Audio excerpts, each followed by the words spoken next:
Take your seats, we'll be starting in just a minute. Find your seats.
Come on in, take your seats.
Everyone can please take their seats and we'll get going. That one totally open, okay? Like a wide. All right, welcome everyone. My name is Ankur. I'm the principal for FalconX Ventures. It's wonderful to see so many familiar faces and new faces join us as well. We're thrilled to have you all here. With that said, it's a great pleasure to welcome back our MC, a special guest returning for our FalconX Technology Day. He's a professional comedian, actor, and has appeared on CBS, on America's Got Talent, in The Pursuit of Happiness, and has a highly rated dry bar comedy special. He's also worked in the semiconductor industry for the past 34 years, using his BS and MS degrees in electrical engineering from MIT. Please help us welcome Jeff Applebaum. Hey. Come on, let's hear from Anurag. Come on, people, we're here. It started. Come on, Anurag. He's a part-time model. Come on, people, look at him. Best looking guy I've seen here all day. Give him another hand. He's modeling the summer collection. Welcome to Technology Day 2024 FalconX. Who's excited to be here? You can better than that. We are at Stanford University for a fantastic day. Who is excited to be here? I am so thankful and excited to be around such smart people, and they asked me to come back once again to talk to you about reverse mortgages. That's all I need. Whoever will have, please come up front. It can't lose you. But I'm so happy to be here, and let me tell you why it's interesting. Last year we had an event that was at Meta headquarters. How many NDAs before we came on site? And then when we got on site, today we didn't have to do any of that. When we got on site, then we had to do one more NDA, then on, right? Very similar. A lot of people here involved in chat, GPT. I am currently working on support.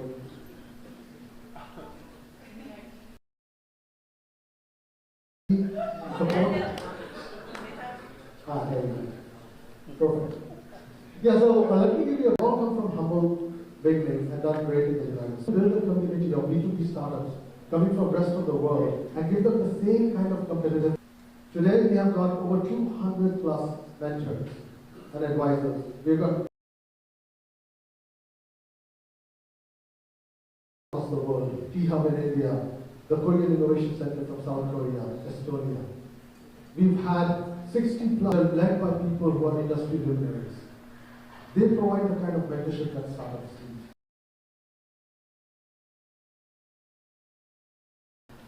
Healthcare, cybersecurity, generative AI.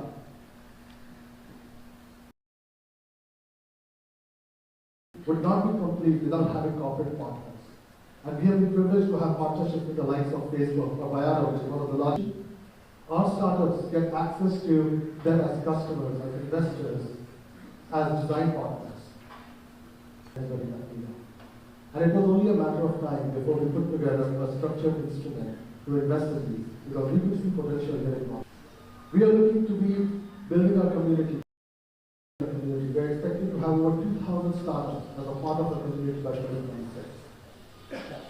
We will continue to nurture awesome families, nurture and invest into these startups. And we want to be recognized as the catalyst for corporate innovation. So FalconX was founded was rooted on the basis of course. So as a part of accelerating global innovation, we look at thank you for being here. Thank you for being a part of this community of FalconX. And thank you for being a part of the FalconX. Years ago, we were all at home watching Tiger King. Who remembers that? For the second time. And I had the privilege of meeting him today at lunch. He's currently the Chief Digital Officer at Bayada, which is the largest of the Capital Group, the President and GM of the Mondelez International, President of it doesn't, the CMO of PepsiCo, Quaker Foods and Snack Portfolio, potato chips and Doritos. You can thank our next speaker for that. He's on the board of 3 startups and he got his MBA from IIMA. Please help us. Welcome, Jaya Kumar.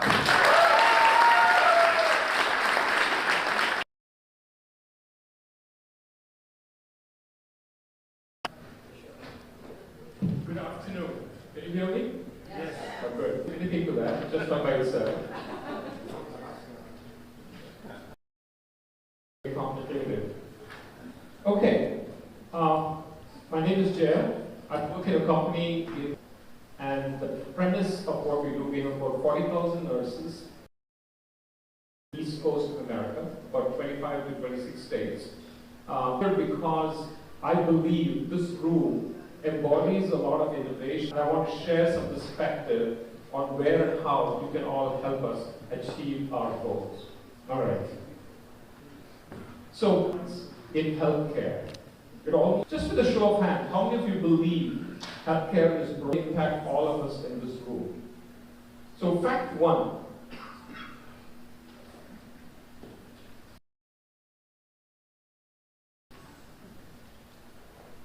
How many of you believe you're all aging?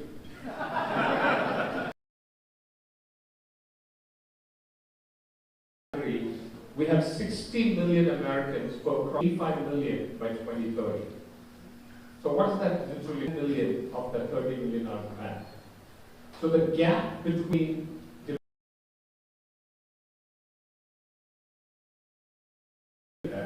today's man is bigger. But I think the good news, or bad news, depending on how we look at it, there is such a just on innovation. Because we believe if we don't invest the money needed, we are not going to be able to survive long term. We missed some of the visuals here, but that's fine. 70% of a nurse's time, if you ask a nurse what she hates more than anything else in the world, is I'm not spending time with my patient, I'm my nurse's patient, I don't like the dogs in the patient's house, it's documentation, but I genuinely allow people to deliver care at home is going to transform how healthcare is going to be delivered by hospitals. So, selling privilege is a lot of work for it. There is no effort in selling rooms available in homes, or the taxi company, the Uber available in homes, or the taxi company, the Uber said, I have so much for healthcare. There is 8 people, 15% of the markets. They are like plumbing companies. They have 5 nurses and they just take care of 5 homes. That's how they. So these are the 5. I'm showing 10 areas. The degree of difficulty when a doctor sends a referral to us. The process is voicemail. Some people get a fax. That it is so disintermediated in America. Common one. Please help us automate all the way from the doctor's office into any agency that is willing to provide service. Number 2, introduce scheduling and 7. The demand for nurses is so high, the world is on. She leaves a voicemail, you leave a voicemail, that's super inefficient. And I believe this is an opportunity, honestly, for introducing efficiently and digitally and enable that you can have a conversation with the candidate. Help us interview quickly and efficiently deploy. And in that 4 days, we lose 70 candidates. The third is document collection. This is a big instance of health. A nurse has to join and move the home. She has to fill 10 different documents, all the way. You have certification that is eligible for state, and if you try to go to those state websites to understand what certification looks like, it will give you a mind break. So it is so unbelievably difficult to do what I described. So technologies that allow nurses with somebody who is better. That's what we're going to talk about today. Now we're going to have our first session, so we are all going to hear. I just hope that one of the starters. But here's the rules of the game. So everybody pay attention, because this is going to go quickly. They're going to have 3 minutes to introduce our first startup, and because we want a person's going to come up, the CEO, I'm going to introduce them. They're going to have 3 minutes and 40 person's going to come up, the CEO, I'm going to introduce them. They're going to have 3 minutes and 45 seconds. So I'm going to go fast. And thank you, Jay Kumar, for all the issues that you brought up, Jay Kumar. We're going to be able to address over here. I guess I need to point my thing over there. Oh goodness. Is it just mental health? It is a little beyond mental health. It includes lifestyle changes, addictions, so on and so forth. So I'm not going to spend a lot of time there. But what is the interest for DocTribe to get into behavioral health? With the increased federal focus and funding, a lot of patients with an opportunity for Dr. Wright to be able to integrate the behavioral health needs at the primary point of care. This is today they are not. They don't have the time, they don't have a perspective. We provide SaaS services, which is just right from your sentiment analytics to the conversations that are very, very rich. You talked about loneliness. We actually talked to clinics. 2024, we plan to increase the footprint in the market. All right. So I'm going to hand for Jay. Hey. Congratulations. Presenter today, please help us welcome the COO and co-founder of ByteScare. Help me welcome Manish. Creating content for them, losing business for them, losing business, revenue, subscribers, and their brand value. Who are losing we are improving on a regular basis. Founded by two IITians, Vineet and I come from IIT Varanasi and have known each other. We had some personal experience by starting this company, make the internet a safer place. Next phase of growth by contributing to our product development, sales and marketing, and geographical expansion. We are looking to enter into the US market, and with your help, we can do that. Thank you so much. Big hand, right on time. Big hand from Manish. Isn't it exciting to see how you can focus your applause and keep that energy fresh? It takes ages to write a quality feedback, and not every company. We are for the company, for the interviewers. Our co-pilot, artificial intelligence with the natural intelligence combined together to assess the candidate better, to conduct the interviews better. Bottom looks so confident. He is going to usher the company into the new performance, high performance.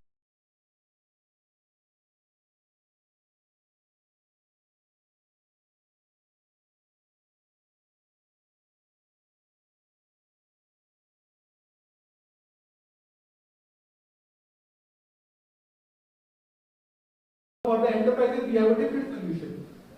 If we talk about competition, then in India we do not have that much of competition, but if I talk about the international, there are a couple of companies. But the problem is none of the companies are actually personify the kind of requirement what is being required by the company. And we are the ones who are actually creating this solution for the businesses.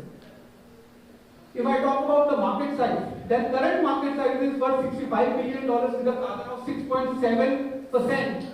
So by 2030, the market will become $100 billion. All right, how about a hand for Ankur from Nagari? Thank you. Remember, you get paid per word. Okay. All right, let's help us welcome our next pitch. Please put your hands together for the co-founder and CEO of Sanela Health. Help me welcome Karun Belageti.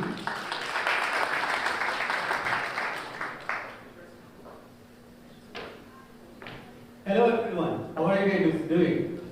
My name is Karun Belageti, at Sanela Health. So a few years back, I took my mom to an hospital paper accumulating all healthcare, sometimes lab test reports, sometimes which are basically a pile of medical records in the paper. They don't have any record of our prescription. So that basically the way that's going to be very expensive and treatments.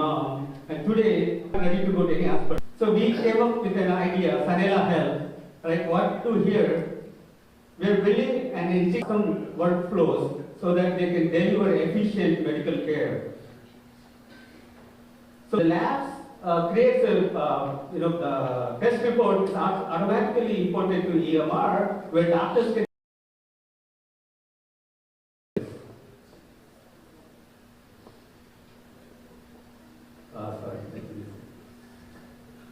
Product, we are also building, we can really, one of the problems is making the dollar. $1 million through friends and family, and now we are raising $2 million to go to the life of an analyst. And at time gap, you are envisioning such an information overload that's impossible to do a thorough job on 100 plus tasks. Anxiety in his mind and constantly living in a state of FOMO. All this is impossible because of the tools provided to the analyst. So, this is an old industry. So, I've got two categories of like Bloomberg and FactSet, which are basically giant data repositories with a very bad user experience. And then we have next generation of tools like AlphaSense, which make these things searchable, create summaries, slightly better user experience. But all of these have a fundamental problem. They are all based on pull model. Analyst needs to know what he wants to know. And that's why he's often left finding needles in the haystack. So I see equity research as a two-step problem. First, how do I narrow down from 100 stocks to 20 most investable ideas? And how do I dig deeper into those 20 ideas? What does industry offer for the first problem? They offer quantitative screeners. Search based on market cap, prices, PE ratios. These are basically the shortcuts I was talking about. What an analyst actually needs is the ability to search on qualitative criteria. He wants to find out what are the most reliable management teams in the sector. Which are the companies who are going to overpromise and underdeliver? Which are the companies where shareholder interests are aligned with management incentives? This is what we offer to qualitative screeners. And then we give an ability to backtest these screeners for a demonstrable ROI. The next step was, how do I dig deeper into these companies I've identified? Current tools give me a repository of all the documents and an ability to search through those. An analyst is basically looking for insight from these documents. So our AI model goes into the quantitative and qualitative data available and then pulls out the insights and presents to them in a push model. This is what creates turbocharged analysts for 10 times more efficient. This is our value proposition. Innovative screeners, demonstrable ROI, qualitative insights, delivered by a push model, and our tool continues to improve. I'll skip through this. Moving on to the business model. We have 15,000 asset management companies in the US. They are already used to paying for research tools. They are not creating a new spend category. We are expanding into fields like fixed income research, and that expands our TAM to over $10 million. Our team, we have Abhijit leading the AI efforts. He is a PhD in LLMs from USC. I am responsible for the business side, and we have a young dynamic CEO, Deepak Sharma, leading us. Thank you. All right, big hand for Ankur from Contact. By the way, we have one more in this first section of pitches. How about a hand for all the folks who've given their pitches so far? It's a warm day, everybody's focused, a lot going on, so thank you all for your attention. And this is our last pitch in this section. Please help us welcome to the stage the co-founder and CEO of HerzensApp. Help me welcome Oliver Wimmer.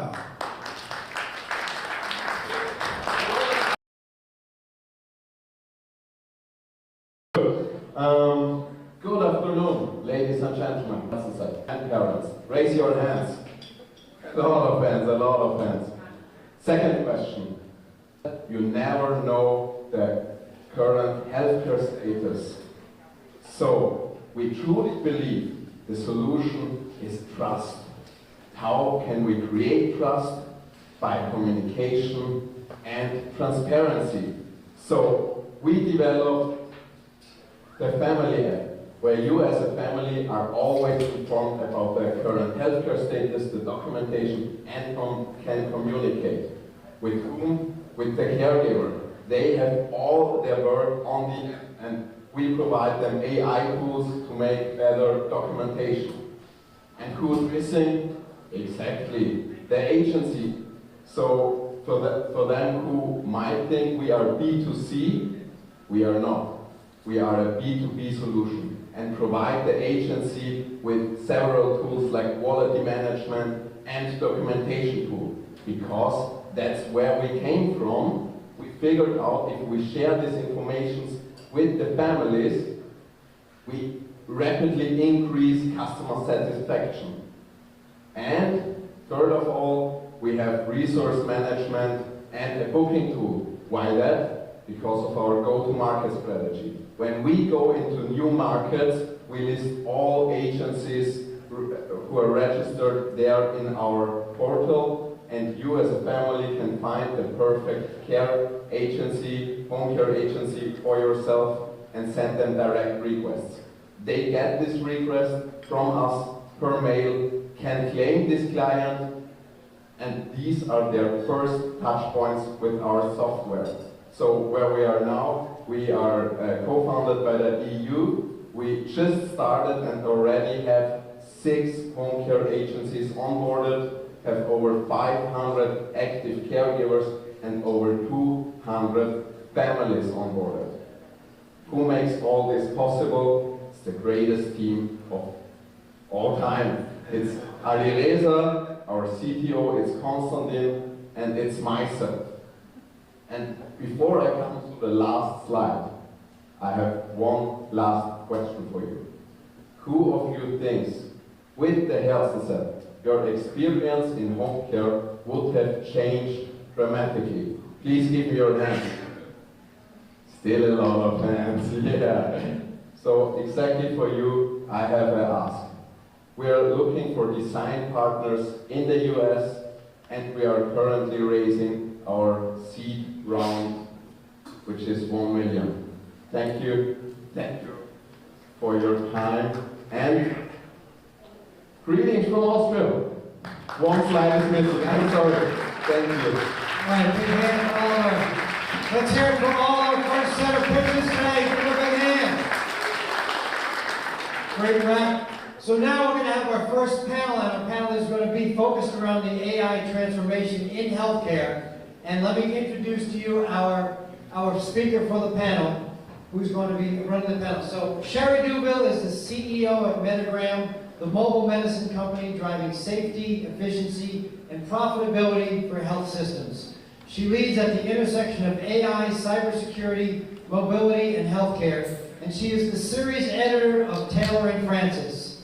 She's also the co-chair of Trust for the IEEE Standard for Clinical IoT and the founder and chair of the Trustworthy Technology Consortium. Please help me welcome Sherry Duville.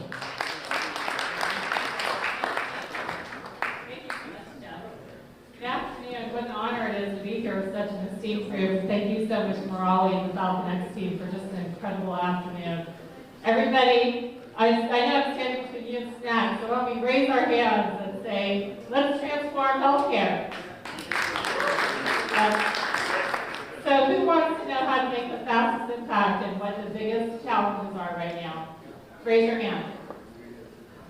So we're going to tackle those with our panel. So a little bit about me. I just gave you a great introduction. The only thing to know on top of that is that I've written and edited a couple of books. They've done fairly well. I guess I'm missing a slide. Okay, we are working on a venture capital book for healthcare, so with the #3 academic publisher in the world. So if you want to be part of that, if you work in VC or you invest in VC as an LP, please come and talk to me. So what you have to have is quality and technology across the whole stack to make any of this work. And it must be making an impact. Would you live in a building without codes? So that's a good question to ask, and we really need to understand how to make software better and safer for everyone, right? And that's why I'm here. So we've seen this movie before. How many of you have been following self-driving? Okay, so patients and consumers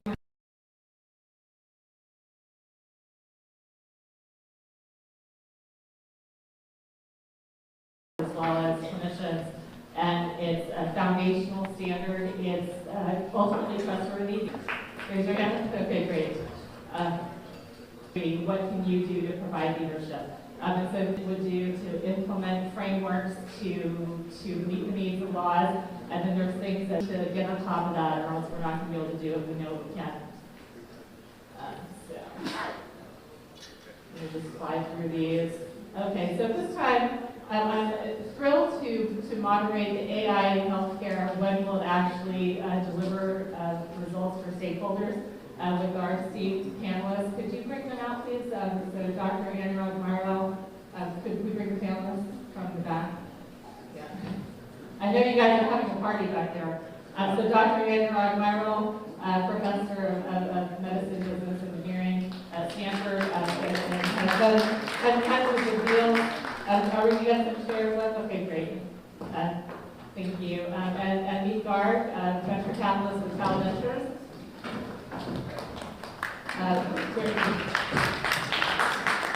And Jaya, pharmaceutical veteran. So you might go ahead and have a seat right there. So God, what an honor it is to be with this amazing group. And so thank you so much, Anurag. We've spoken together multiple times, and I know you have a true passion for transforming healthcare. And so why don't you quickly introduce yourself? My name is Anurag Mairal. I'm a professor here at Stanford School of Medicine, focused on health modulation. My background is Mike. Hello. There you go. My name is Anurag Mairal. I'm a professor here at Stanford School of Medicine, focused on health modulation, help build the modulations in the last 18 years or so. AI is the newest tool in the toolkit. Very interested in it. It's just a tool, and hopefully we can do a lot with it. Looking forward to the conversation. Okay, thank you. And you've done so much to advise multiple companies, and you've done hundreds of deals in medtech, and thank you for all your work together on our publications and with the medicine and health technology. So we love your educational background. You got computer science, you got biology, you got business. Now you've been in venture 10 years, and so you must have all, which we need, that multidisciplinary background and expertise. So what are your thoughts? Or please introduce yourself before you share your thoughts, and then I'll ask you to share your thoughts. Sure. And just hear from you. Go ahead. Sure, thank you very much. And before I start, I'm going to take 10 seconds to do this. It takes a lot of work to put together an event like this, so let's give a big applause to the FalconX team and to you guys for being here. It's also an excuse for all of you to put down their cell phones. I started Tau Ventures. We are now 5 years old. We focus on AI in healthcare, AI in enterprise, just under 9 million under management, 62 companies in the portfolio. I focus more on the digital health side. And to Cher's point, I've built companies before, I've been part of companies before, and I've been in VC for about 10 years. Great, thank you so much. And Divya, you've led this amazing background. You've launched 30 products in a lot of markets, and you've also commercialized AI, and you've got a lot to share. So tell the audience a little bit about your background, please. I have been in healthcare for about 26 years now, all the way from formulation to commercialization, mostly late-phase commercialization. Last 1.5 years has been really focused on how to use technology, specifically AI, to really make healthcare more affordable, more accessible, and even bringing that innovation. There's so much happening on the technology side. How do we really bring that? As some of the speakers mentioned earlier, healthcare is kind of very outdated and slow to adopt. So how do we really bring that technology? That's been my focus, especially AI. Okay, that's great. Thank you so much. Dr. Mairal, I know you've been working at the intersection of medical devices and global health in various ways. You worked for a nonprofit for a while, and you're teaching at Stanford and all the schools. And so what is your hope in terms of what harnessing, all the talent that we have here in terms of doing what we know we need to do for healthcare? Yeah, I think that's a great question. Amazing talent, and I saw some of the solutions. Often in the Silicon Valley, we solve global north problems. My call to actually everybody is to look at the larger market opportunity. There are 8 billion people in the world, 3 billion have some meaningful access to healthcare, 5 billion do not, 5 billion people who are on global south. My hope is that all the talent that exists. For that here, or are you suggesting we start here and go globally? I just want to make sure I understand. So I think it goes both ways. I think the talent exists here, a lot of and then very quickly we're going to deal with the same sort of resource challenges here that we are dealing with in the global south. So my recommendation would be to use the training here, leverage the resources that exist, but partner closely with folks in the global south to not only deeply understand the problem, engage the local communities there, and take on those problems as quickly as possible, rather than waiting 20 years. Yeah, no, that's fascinating. Thank you so much, Anurag. And of course, we've got a lot of companies here looking to raise capital. So what insight do you have about what we including vendor need to focus on in terms of resonating with the hypothesis that you have with respect to AI and healthcare? I think we all tend to remember stories, so I'm going to give a story. I'm actually wearing the gear today. It's very subtle. You can see the logo here. This is a company called Iterative Health, and it happened to be the very first investment we made. And when we looked at them, they were taking data from hospitals. They had taken 20,000 videos from 40 hospitals at the time, and they trained their algorithm to be able to detect colon cancer. And if you know anything about colon cancer, it's polyps. They're very hard to detect. They're hidden in the folds of your intestine. Even the best doctors miss out 25% of the time. These guys had used computer vision to that was developed by other companies, but they applied it to this problem. They trained their algorithms to get to 99% detection. That is game changing, right? To go from 75 to 99%. So that's why we ended up investing, and then since then they have grown a lot more. So the insights I have from this case study is, we are AI investors. We're looking for ways in which companies can apply AI in a meaningful way. If you can make a really big difference in terms of costs, in terms of time, like a 10x savings in some way, people have developed and applied it to a problem that you can solve really well. Yeah, thank you for the fact that patient safety is at risk when you don't have access to data and tools, but also, like we saw, a lot of physician practices had to shut down. They were taken offline because of this whole thing with change. And so one of the things we want to foster here today, and great with FalconX, that they have the dual focus of healthcare and cybersecurity. And so how do we get, I guess, and I'm going to ask you, and then I can go back to you, how do we get investors to understand why it's so important to hospital executives? Because I feel like many of us that are deep in this space, that have been working a long time, feel there's a disconnect between Silicon Valley and investors and what the C-suite and the board really needs from us. So I'll point that at you because you seem very well ready to answer that. What does the investor need to know about why that matters? So it's a complicated maze, right? The whole FDA and the regulations, it's never black and white. It's always been gray area. Even when you talk about AI, if you look at it in 2023, they actually approved around 700 AI algorithms. Mostly related to 76% were in the radiology imaging space. Right, so there is a lot of progress happening in that regard, but that said, there is no firm framework yet. The closest one that we refer to is really software as a medical device, which is a little bit more mature framework that we have today, and that's what we keep referring back to because there is no AI framework yet. And that said, you kind of brought up a really good point. We have HIPAA compliance, which is the data privacy. If you go global, they have the GDPR requirements. So keeping all of that in mind, and also the interoperability between the data sets, I think that's been the biggest challenge. Like when we have tried to do this, how do you even normalize the data in such a way that it's non-biased? And I'll give you a quick example, right? We were trying to get some data on breast cancer. So now when you look at the old data sets of clinical trials, only 5% participants are African Americans, whereas the mortality rate is 41% compared to white women. Yeah.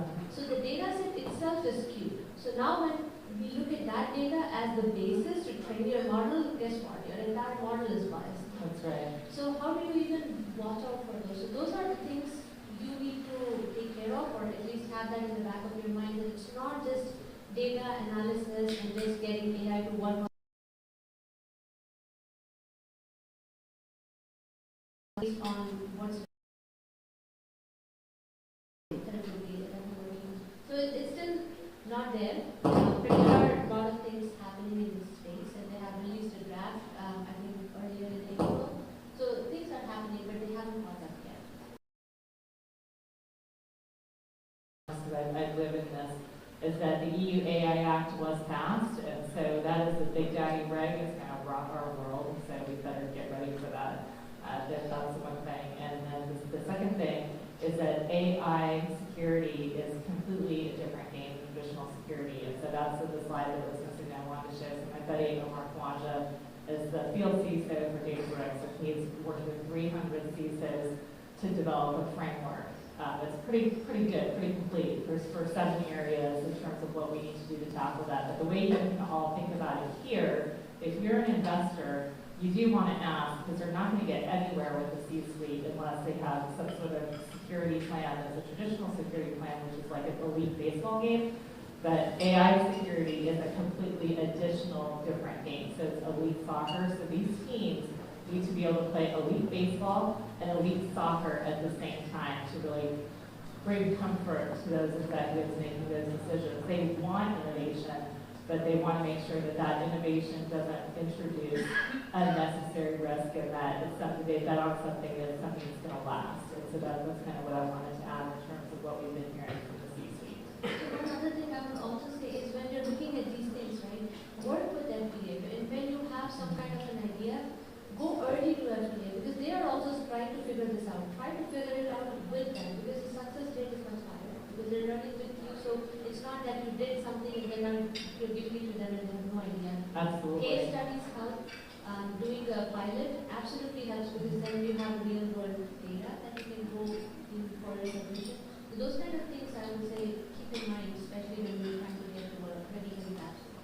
Yeah, absolutely. And you brought up the whole bias issue, and I would say one of the things I want to share is that Brian Spisak is a researcher at Harvard, and he's developed 13 principles, and bias is one of them. Basic entry level that every company should be following and incorporating into the governance models that are very important. And I would say, just like any constituent, you really should have a map of stakeholders and have a way to engage with all of them, which is why in our consortium we have 100 of the top people in all the top domains.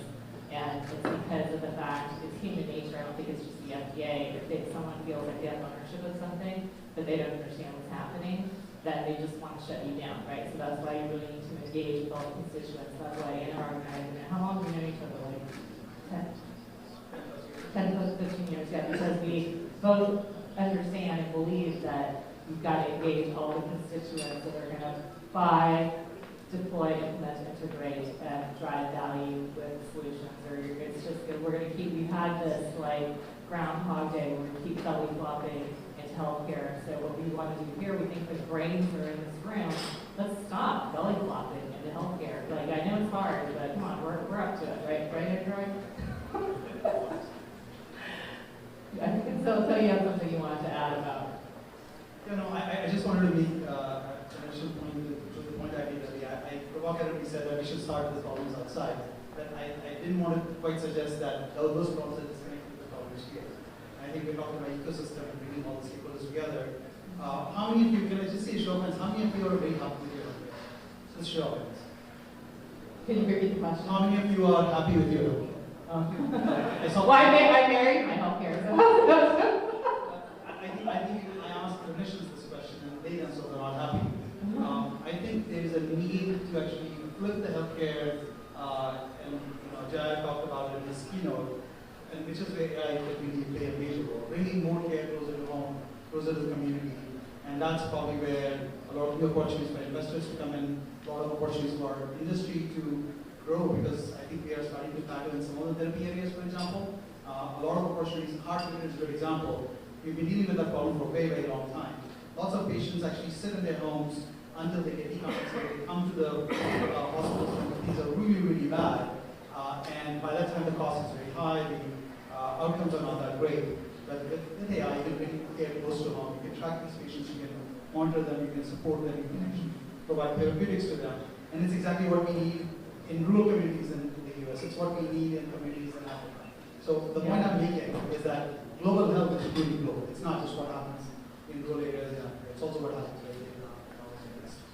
Yes, I think that's interesting because when I speak to investors, a lot of times they want to talk to a customer that they trust, right? And so I guess the question is to make the whole system work, which is something I'm working on, is how do we select those trusted sort of network participants that investors feel like they can reference to, which is why certain focusing on certain clients is more advantageous than others at times, because you're building that community and building those relationships.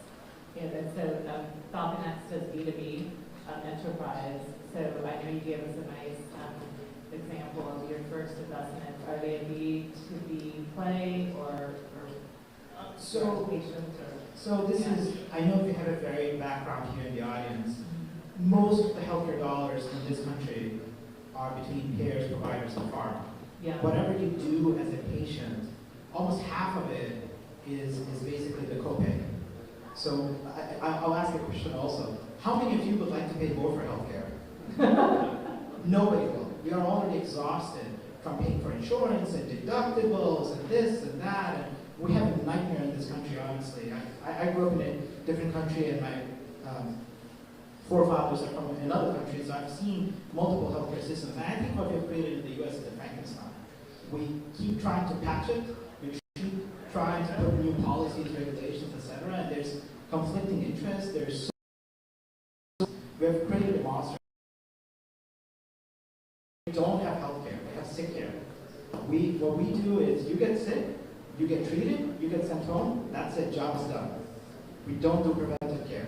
And my hope, my dream, is that we can actually use AI to make this less worse. We can actually help remote patient monitoring. People, when you line up a little bit more automated way, and then we put people where it should belong. People should belong in the area of actually treating people. I would like more time with my doctor rather than have my doctor spend more time figuring out paperwork. I'm also married to medicine. My wife is a physician, and she complains all the time, and everybody I know who's in medicine complains about this. So where I was going with this all initially is that invariably, most of healthcare is B2B. If we want to solve the big problems of healthcare, it's perhaps the problems that are not as obvious to us. It's pre-auth, it's billing, it's payments, it's paperwork, it's analytics for payers. Like, who in the world faxes today? What is a fax? It's the number one communication modality. It's the number one, exactly. I don't understand when I talk to healthcare, they say, well, give us your fax number. I go like, it might be easier. So if for anybody who's contemplating building a healthcare company, can you actually build a direct-to-consumer healthcare company? Yes, you can. But it's extremely challenging in terms of adoption. Consider doing a B2B company. Yeah, that FalconX likes to hear that right now. And Murali doesn't pay me to say that. But I agree with you, just that certain things like it takes from universities only 12%, and so there's a lot of infrastructure for community things work in terms of so it's good advice. Did you have we just have a couple minutes left, so did you have something? I mean, you could say like AI can help reduce the cost. You know, I keep hearing this. Pharma companies make so much money. Why are drugs so expensive? It's not just the cost of the drug, right? It's the research, it's all these ancillary services, the paperwork, everything that goes into the cost of the product. So now, I know Moderna has developed around 750 GPTs, and one of them is looking to support them with ad comms. And I know this personally, we spent almost $1 million to support ad comms because they can ask you questions and you have to kind of pull the answer. So it's like a whole team, it's a 3-month exercise, expensive resources and time. Now that can be done through GPT in hours, and they're prepped. You still need one resource to look it up and make sure it's all right. But the cost will come down significantly, and that will come off of the price of the product, right, in the end. So I think there's a lot of scope for AI to help, not just with the back office functions, automating them, but even in pricing of those products. Yeah, that's well said. So did you have something to add? No, just wanted to go. And I agree with Sick Care. It is a sick care system. They don't care. Healthcare system does not care for you if you're not sick. Yeah, no, that's well said. So just to wrap up, we're saying, think bigger. Don't just think, even though healthcare is local, we want to think globally. We want to be thinking, B2B and how we can relieve the burden of the healthcare providers, like we were saying. And then Divya was saying, let's look and see what we can do with AI and work with the regulators, which I totally agree with. So one thing I'd like to just mention is that I know Silicon Valley, I can speak loudly. So Silicon Valley, they like to think of government as doing something on the side. Going to Divya's point, I wasn't born here. I'm grateful for citizenship, and I express that through trying to help policymakers with whether it's high quality publications or subject matter expertise if they need that. And so what I want to just encourage you all here is to try to understand how the resources flow and how the decisions get made, and then support the people doing the really hard work. We have people on the front lines that are burning out. We have patients that are confused that need help, and then we have people that are managing the people and systems that do the work, as well as the policymakers that pay all the bills. And all those people need our support, they need our courage. And so I just ask you all today, ask yourself what you're going to bring to the health system, what you can bring to leaders is courage and friendship. You can bring them financial support, you can bring them support with networking, and if they're an effective change agent, whether they're in academia or whether they're an entrepreneur, they absolutely need your political support, because the reason why I keep harping on, do we really understand what's top of mind for healthcare executives and boards? It's incredibly challenging political environment for them. They want to innovate, but they need to innovate with partners that really understand what their pressures and what their jobs are and how they're getting judged for those jobs. and we need to be able to deliver against that. And so what everyone can do here, regardless of how much of an expert you think you are, is figure out how much courage and leadership you're going to bring to support the people that are trying to cause us and transform the system. That's my message. Thank How you. about a hand for Sherry and the whole panel up here? Give them a hand. Thank you so much. And how many people are ready to buy drugs for $0? Isn't that what you're working on next? So, thank you. One more hand for that whole panel. Great information. And one thing I'd like to ask is that we have our second set of pitches. For those speakers, turn your phones down or off. That may be causing some of the interference, or it could be the flux capacitor. So please, make sure you discharge the flux capacitor. Who knows what I'm talking about? Everybody on the healthcare and AI and healthcare, very important stuff that affects all of us. And again, do we still have energy? If we can make it through this afternoon in the heat, cell phone, turn it down, put it behind an RF shielded booth, hand it to Murali, he's going to sell it for you. But let's move on to our next set. We appreciate everybody's focus. We have 2 more sets of starter pitches. We have some great panels coming up, but let's kick off. Let's give the same energy we gave to our first set of presenters today. Our first pitch in this next section. Please help me welcome the co-founder of Skillfully, Mr. Brent Walcart.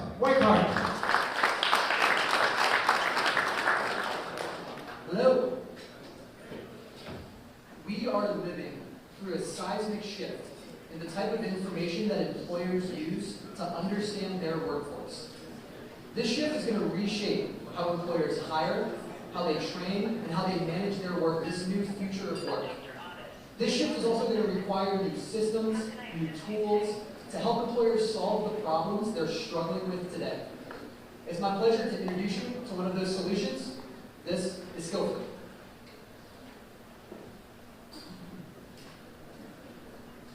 I wish I was an AV star right at this moment. There we go. So, there are about 8 million job opportunities available in the United States today. On average, employers can expect to receive 500 applications per available role. That's up from about 100 applications a decade ago. But the largest employers, Fortune 500 employers, can expect to receive thousands of applications for every single job they actually list. Employers today are drowning in a sea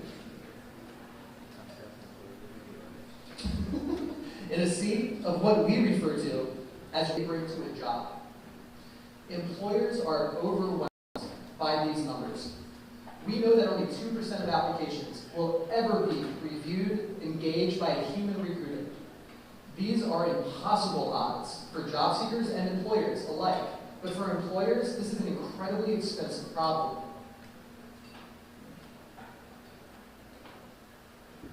Think of every one of those 4 billion applications as an iceberg. What you see above the surface is all of these application materials we're talking about today. What's below the surface, though, are the skills. We know that 90% explicitly prioritize what sits below the surface as the most important elements in determining somebody's employability for a role. For some reason, innovation has stopped at the waterline. So, this is where Skillfully comes in. And deploy realistic sets of any workplace challenge mapped back to this. We've automated an astonishing assessment of the skills that are demonstrated. That automation means that these simulations can be deployed at the first. They're able to just pay for exactly the amount of outputs they need to vet. Select from hundreds of thousands of validated. We have about $700,000 in revenue today. We have 15,000 users on platform, and we're raising a $2.5 million seed round in order to help scale up our time. Happy to answer any questions you may have. And when you realize that good on paper isn't good enough, there's water, there's drinks throughout the day. Please go help yourself. Quietly, go get a drink. So, anyway, my name is Greg Riggle. We are JoopiterX. We are a multi-agent travel marketplace. We use a quick example. We think travel planning should be as easy as purchasing products on Amazon.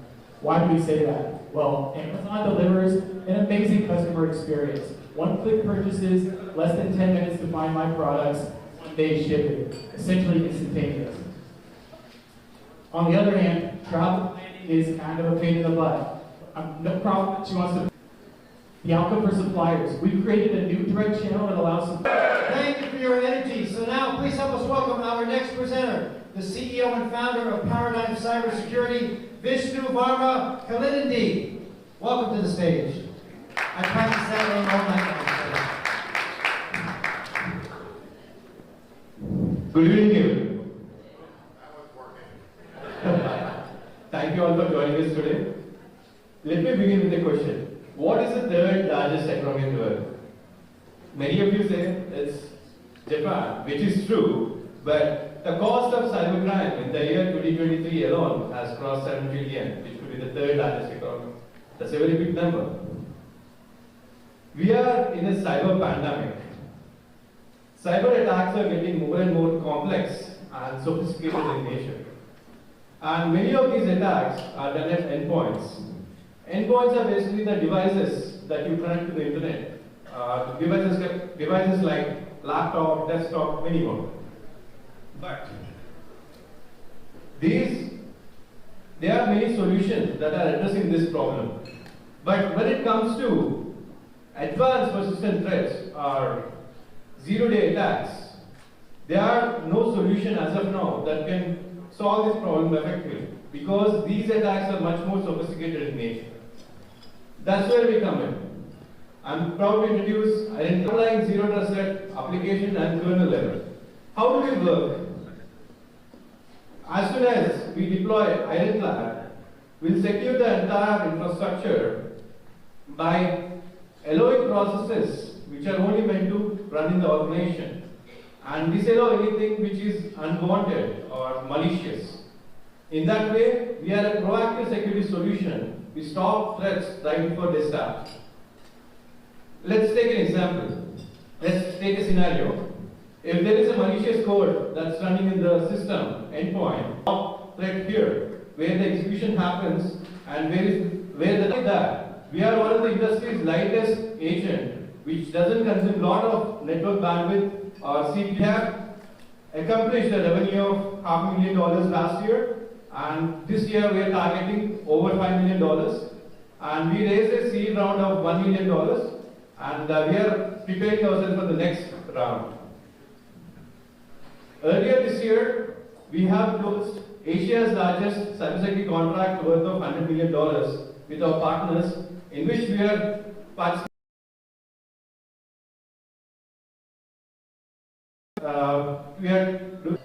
We are participating of $20 million. Our participation will be $20 million. Not only that, we have many top 200 startups that have global potential recognized by Forbes India. This is our stellar team, and without their help, we won't be here, and this won't be possible. Thank you, everyone. I am glad.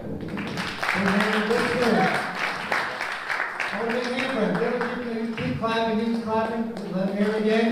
Thank you. Stay well for this time. I think we're doing better on our communication. We're having less dropouts, so whatever we're doing, it's working. So, please put your hands together. Help us welcome the co-founder of Graphene.ai. Help me welcome Parambar Singh.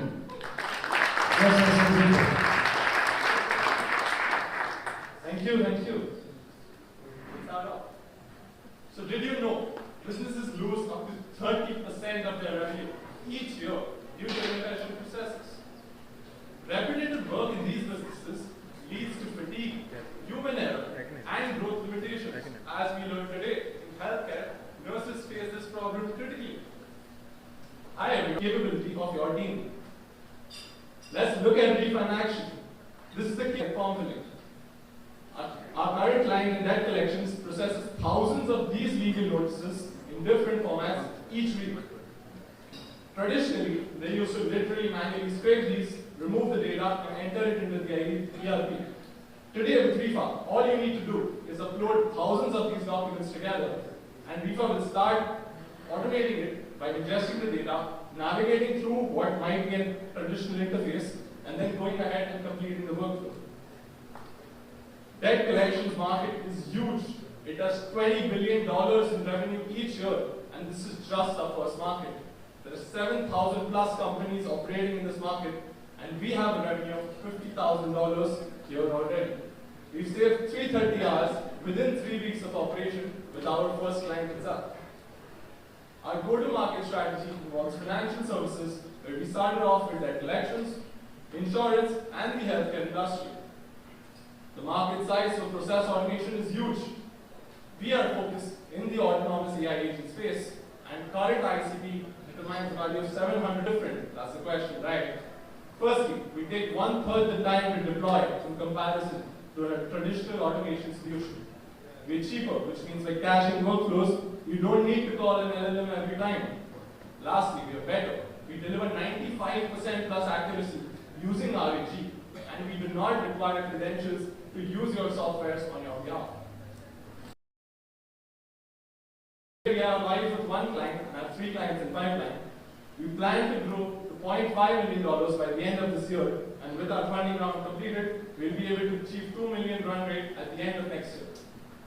We're looking for design partners with insurance, debt collections, and the healthcare space, and we're a round of $2 million. We already have an angel round of $350 committed.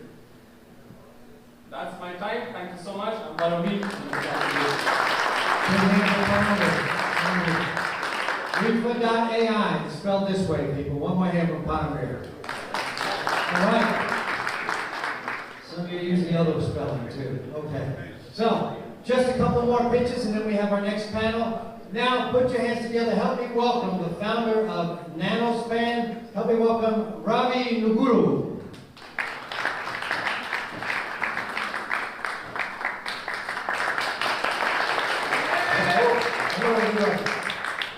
Yes, we have only 1 month to leave.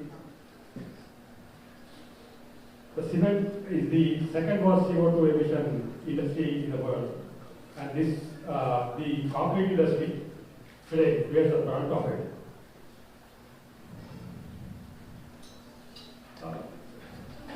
The increasing frequency of climate events, such as the floods, extreme temperatures, and rising sea levels, and the requirements for the sustainable smart cities, data centers, we require durable concrete, durable, sustainable, and smart concrete. This durable concrete is a complex process.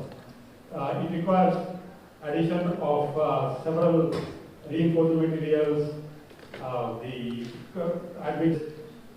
the ordinary concrete, and the process gets quite tedious, expensive, testing. And how do we solve it?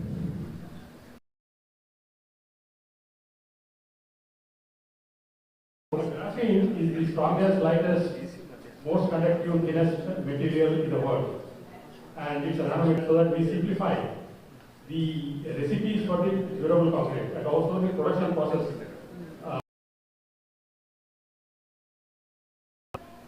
For the durable concrete. So it is as simple as putting 500 ml of our additive into 1 ton of concrete, and the magic happens. You get durable concrete.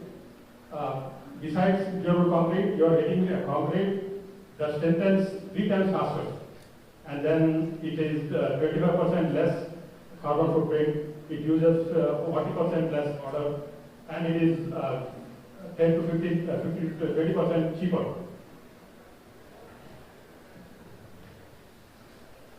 So here you can just see the right side, when you add up additives, you will see the concrete settle into a dense, impenetrable concrete, which brings all the problems. De-icing concrete, etc. So we simplify all that by bringing it to one product. How about a hand for Robbie? Yep. Good job, thank you. This afternoon is also a seminar on line of sight. So for those presenters, please aim it that way directly, and line of sight is in effect. So how about another hand for all the presenters that put up our attention? Thank you all for being here. We have one more presenter in this section of pitches, and then we have another panel. So please help us welcome to the stage from iBosan, Babu Siva. A lot of times in our life, we want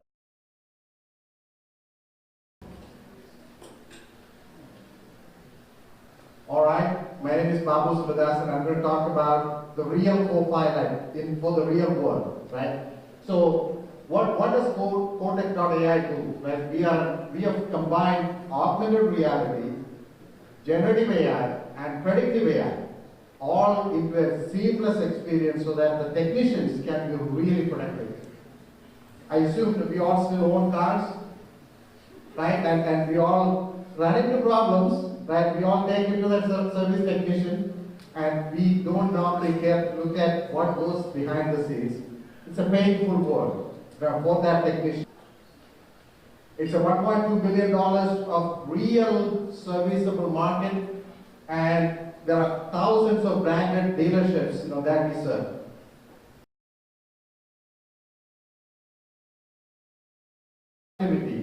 That service technicians face, the negligence and human errors that are caused by them, right? Because this is an industry that people keep moving in and out, right? So training them to be experts is a tall order. And then if you're a dealership, you want to maintain consistency of experience, and it's hard to do when you have more and more people coming in and out. So we are providing that holistic, augmented reality, AI, generative AI experience together to deliver meaningful service length. What we do is we ingest all the service manuals. We understand all that. We combine that with machine learning, predictive AI, and this is what that service technician's experience looks like. As you look through that glass, right, you're getting real insights. You're told exactly what you need to do. This is what you see, like step by step of what you need to do. And it's understanding, it's looking at the images and trying to make sense out of it and guiding you to the next steps. And what it also does is, it is finding out what, for example, recommendations, possibilities. These are the parts, these are the options that you have. Bring that right to that technician, right in front of their eyes.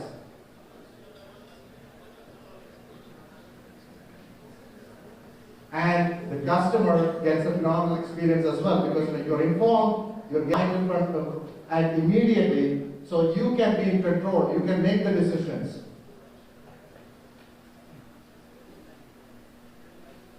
So these are the benefits for dealerships, and the You're taking notes of the people you want to meet later on today, and we're going to Magic, Nutanix, Cohesity, Balbix, Ocarina, Yodlee, and many others. Perhaps you've heard of a few. Help us welcome BB Jagdeesh. Hey, I just wanted to ask you a question. How many of you attended FalconX previous and this technology day in the last 2 years? Raise your hands. Some of you know that our first was on Sand Hill Road at the Quadras, and the second technology hostels, and the third being here. The most important thing is, this is and the most important thing is we refined these pictures and made it so precise to 4 minutes in year 2 to 3 minutes 45 seconds. And startup company is all about storytelling, right? Today, I said I'm going to be moderating a panel. You're going to be moderating a panel. What kind of company? And the third one is a company that. I said, what? How can you put together a factor? Is they are all part of the FalconX family. And at FalconX, I was describing earlier today, we're like a magic sandbox of many things that a startup company, mentoring to master class company, welcome. And Nischal actually came to us right after we graduated from MIT. He and his partner, they started Klarity.ai issues within an organization. And then we have Rohit. He's a new entrant to the FalconX family. He is disrupting the entire HR business, and he's actually taking on Workday. So all these three companies are on a rocket ship, and let's just hear about their stories about how they got here. Please sit down. So welcome all of you. So let's start with the cushy job, and somehow I think you want. So congratulations. So as BB said, look, I'm a first-time entrepreneur. I've never been an entrepreneur before. I used to be a partner in McKinsey, and I spent about 11 years there. And prior to that, studied engineering. And just in any corporate job, at some point, your learning curve flattens, and I was kind of bored, right? And I was 35. It was, felt like a point where I could take a risk, come and become a co-founder with me. And it was the year that he actually sold his company to Uber for $3 billion and created close to 500,000 jobs. You should all look it up. It's the premier rideshare in the Middle East. And it kind of opened my eyes. When you're in a good job and you get paid well, it kind of locks your hands a little bit. But then, it really, allowed me to go and, try something else. And that was the time. He was saying, so you want to leave your job at McKinsey and want to go build a startup. So why the hell are you in Chicago? So I was like, well, that's why I live in Sandeep. And says, hey, Ankur wants to. He is the culprit. He is the culprit, right? So what happened was, he emailed Sandeep and introduced me, and Sandeep said, look, there's TileCon happening. And you should do, when we had a baby, we needed to move to somewhere warmer. So we said, we're going to move to Silicon Valley. And when I moved here, FalconX helped me. So that's how I met you guys. Thank you again. Thank you, Sandeep, for introducing you. Take care of it. Nischal, I think when I met you, you were just coming out of MIT, right? Graduating out of MIT 3-4 years ago, maybe 5 years ago. It seems like it was just like a few years ago, but I guess pre-COVID, right? Yeah, quite a while ago. So I met my co-founder in college. We were doing an entrepreneurship class. He cross-registered from Harvard Law School, and we walked around campus for 3 hours. He told me about his life reviewing contracts as a lawyer. I told him about everything happening in AI, and that very day we decided to found a company together. So all the way back in 2016. Took us a lot of iterations. Took us 4 iterations to ultimately find product market fit in 2020. But my FalconX journey, actually, in the beginning, we were incubated in FalconX, not in the current office, but in the managing director's home, because my uncle was so hard. His house is way too nice to put on the website. But our FalconX journey started all the way back then, and Raju uncle as well, I don't know if you're in the audience here, was of course, Praveen, BB advising us kind of all along the way. But we did it 4 times between 2016 and 2020, selling to law firms first, selling to lawyers that were in-house counsel at software companies, selling to private equity funds, selling to manufacturing firms. In 2020, my co-founder and I were far below the poverty line, living together in a tiny apartment, stopped being cool after a while, and we were like, all right, let's try one more thing, and we can't in good faith keep the founding team going like this, not fair to them.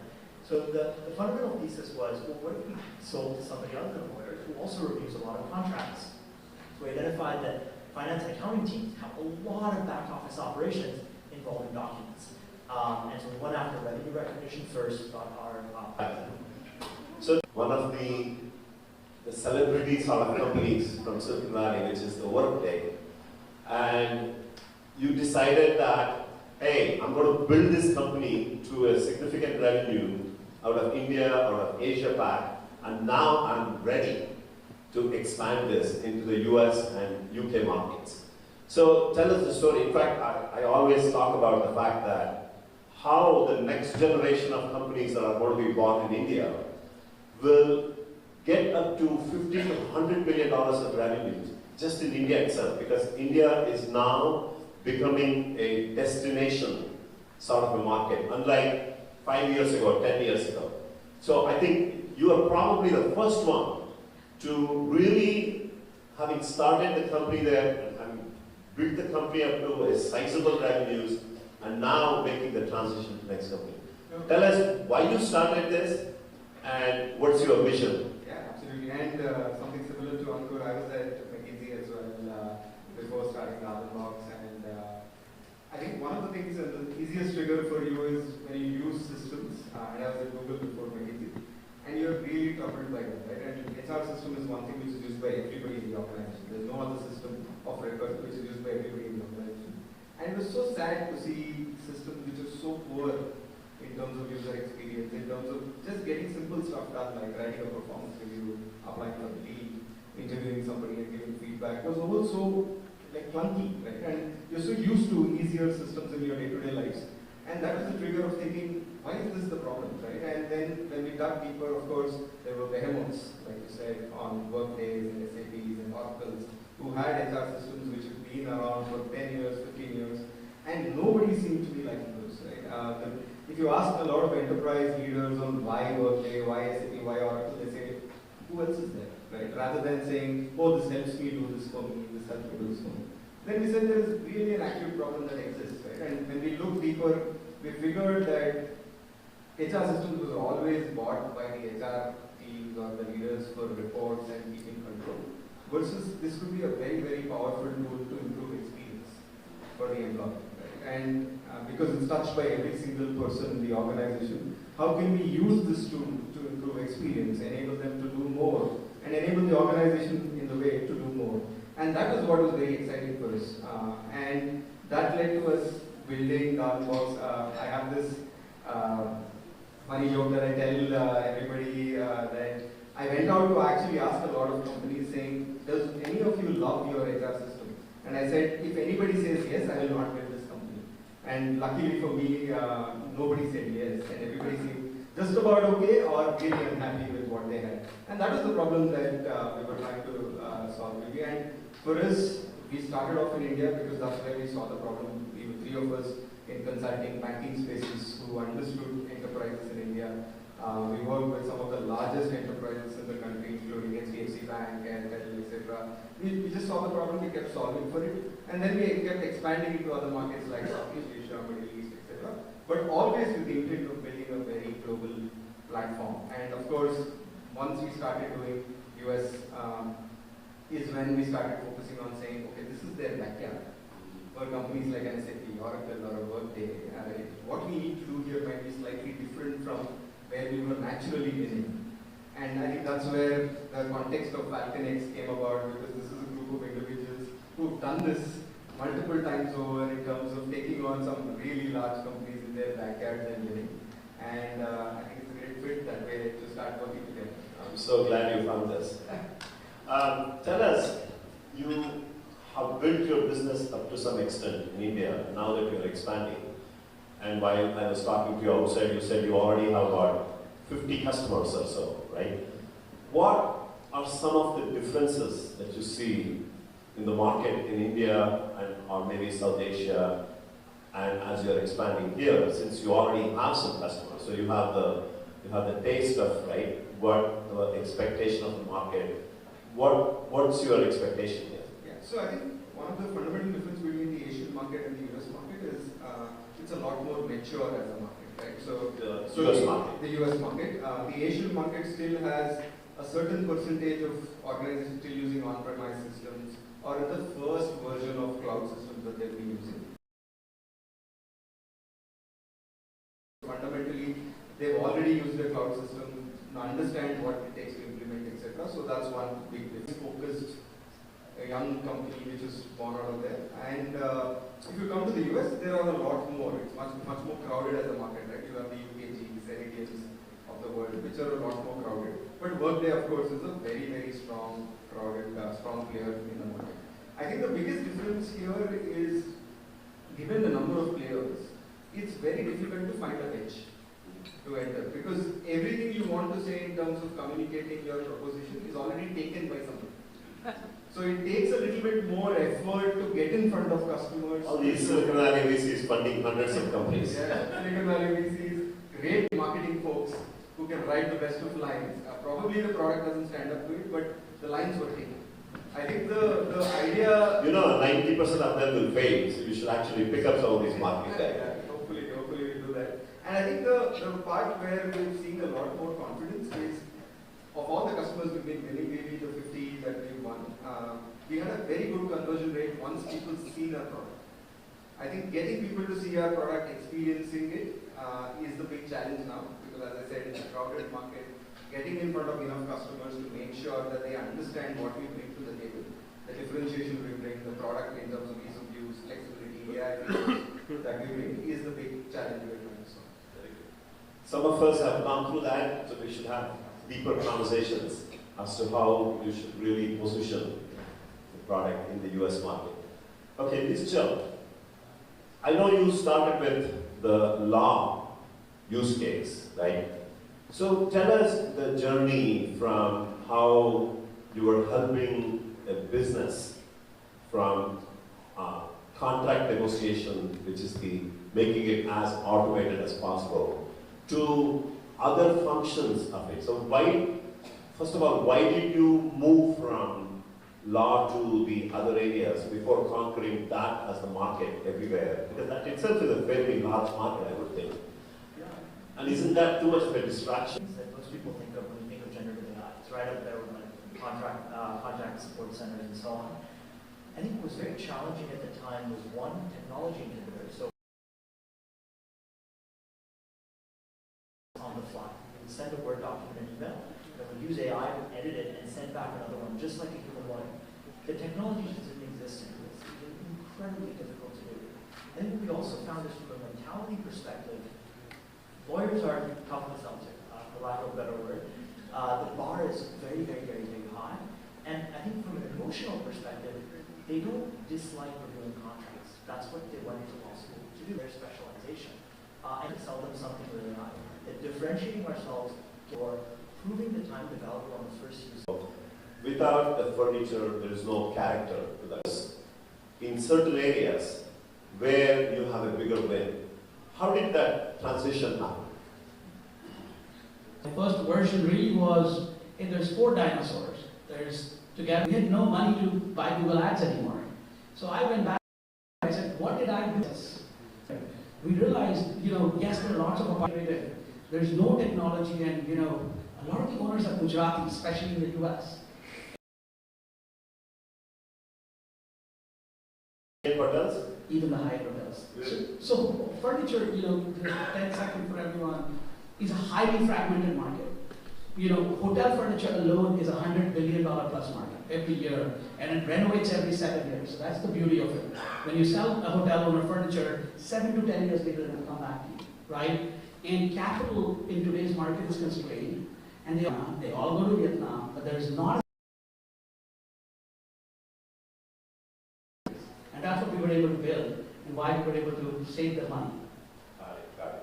So you saw the opportunity in the hospitality industry and in the multifamily markets, and you got out of the consumer business, and you're focusing on this itself could be several $1 billion of revenues for you?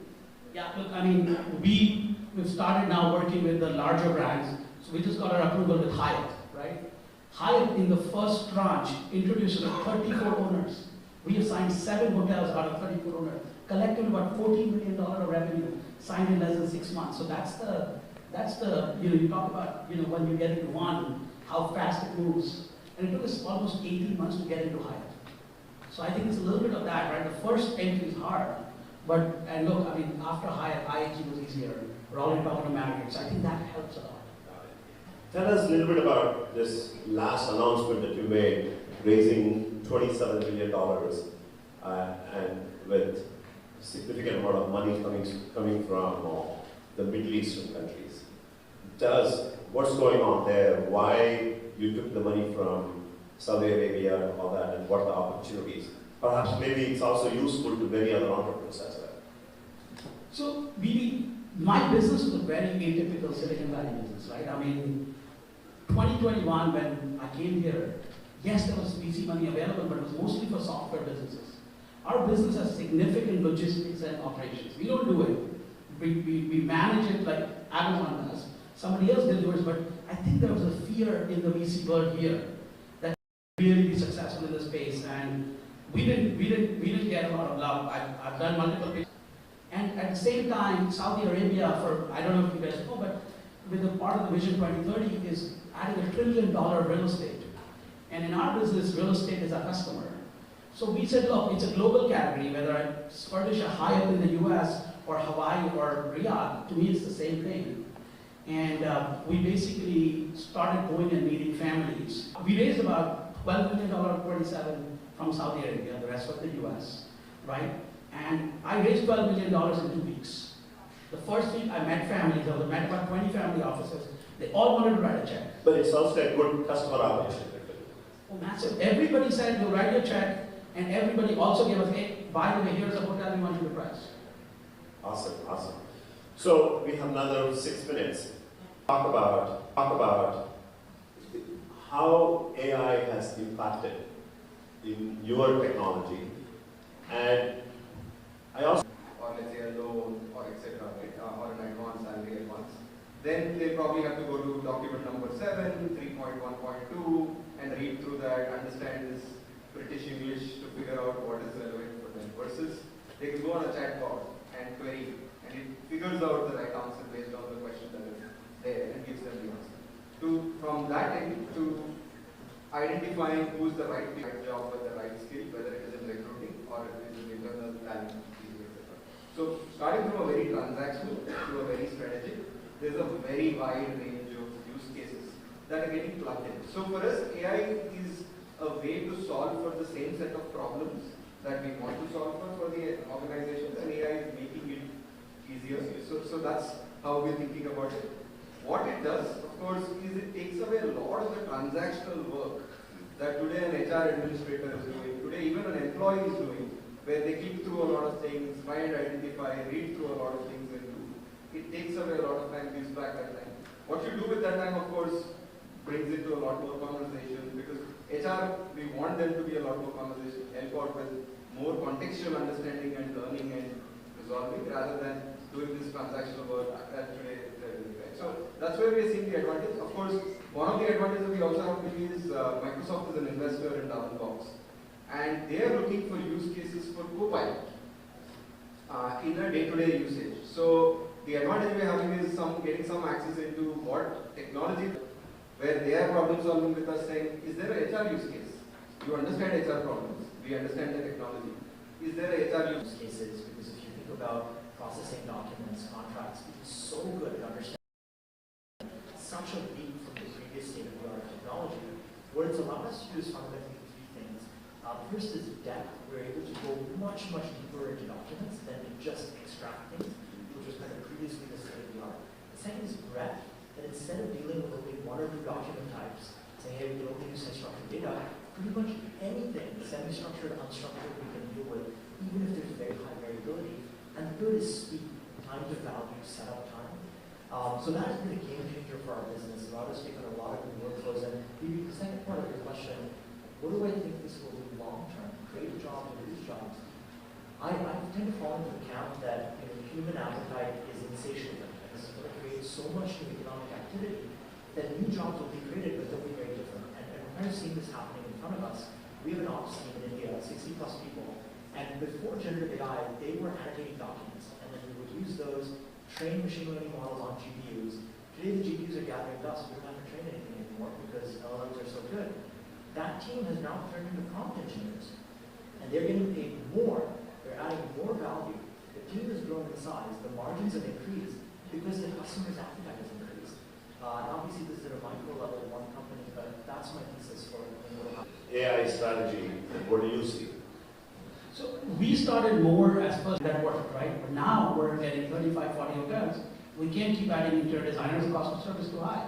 So introductions are always very welcome. So if any of you are in the finance and accounting space, or have contacts in the finance and accounting space, we'd love to connect. Using Workday or any other system that you hate, I am here.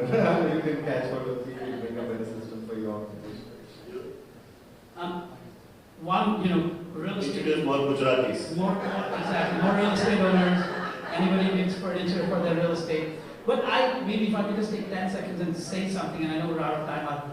There's a whole connotation about, hey, go to Middle East, it's a country which is very, Middle East today is very different from what Middle East was. Saudi Arabia is very misunderstood. The world has changed. What Dubai was 15 years ago is what Riyadh is today, right? And look, I'll just, one suggestion to all the entrepreneurs, a lot more action happening than this part of the world. Not that we shouldn't be here, but I think the world is a global category today, and they are in need of solutions because they're building so much, right? And there's a lot of help. One office, there's Eve. She's the receptionist there, and she's overwhelmed by calls for patients. And tasks, technology stack that takes advantage of practices. And our goal is to go on the extreme right here, where we have healthcare systems like just optimized and helped their front offices, they would end up saving $160 billion. We have a great team. I've been spending real-time technology. I've been building products in that space for 10 years. My co-founder Shiva has been building deep learning technology at companies including Netflix and Google for about a decade. Awesome team, 15 patents. This kind of technology requires different disciplines like real-time and deep learning to be able to make it happen. Thank you. Big hand for Nama. Okay. Our next presenter is the co-founder and COO of Gangler Cloud. Please help us welcome Banu Panda. Gangler Cloud actually means a monsoon cloud. So just like after the oppressive summer heat, we have the monsoons coming in, bringing in the bounty on the ground. Similarly, Gangler Cloud will hopefully bring you the bounty for data security. Now think about it for a second. We have a proliferation of data security technologies here in the Valley. How come we still have data breaches every day? Right? Something to think about. So this is a deep AI-based technology. So what is deep AI? Deep AI has no machine learning, zero machine learning. Okay? Because there are certain classes of problems that machine learning cannot solve. Okay? Data security is one of those problems, and let me explain why. So if you look at this is maliciously leaking information.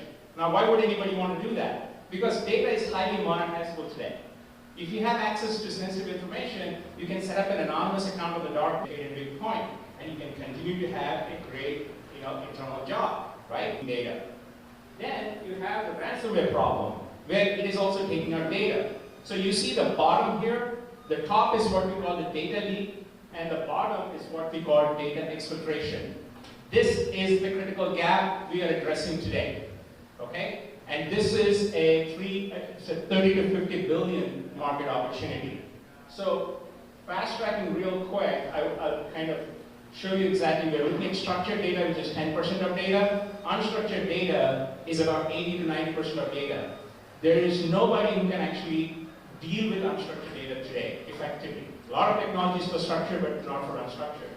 Now, the deep AI, without machine learning, it is understanding your data as your data is going out and trying to make sense of it. And there's some phenomenal innovations like automatically classifying your data, doing the iceberg, the top as well as the bottom, and covering all your channels of communication.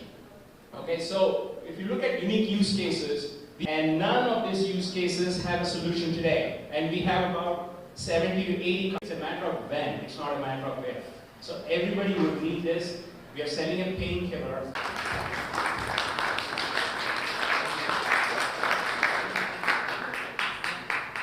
All right. Let's say we are giving free iPhones here, so everybody can come inside. Free iPhones, free iPhones. All right, they're busy. All right, my name is Krishna Danduri. I'm founder and CEO of Apti.